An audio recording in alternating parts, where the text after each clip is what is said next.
Et puis les Sedanais seront les derniers à jouer. Ils recevront demain Marseille.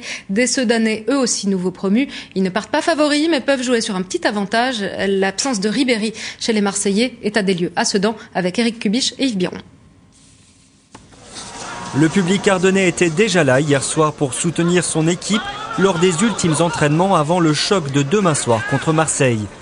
Tout juste revenus en Ligue 1, les Sangliers se confrontent d'emblée à une grosse équipe du championnat, ce qui n'est pas pour déplaire à l'entraîneur.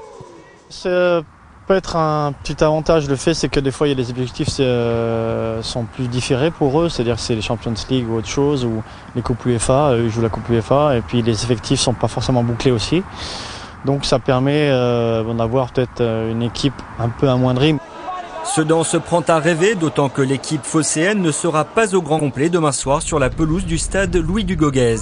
Franck Ribéry, la star de l'OM en conflit avec son club, n'est pas du voyage.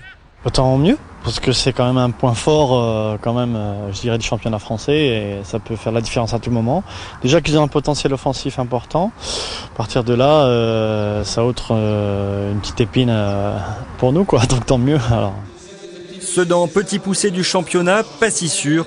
En 16 rencontres, les Verts et Rouges n'ont cédé que 3 fois au bulldozer marseillais. De quoi inciter les joueurs de l'OM à ne pas crier victoire trop tôt. Sedan, c'est, moi, je veux dire en règle générale, c'est ce club-là, et c'est un club qui a une identité, quoi. Je veux dire qui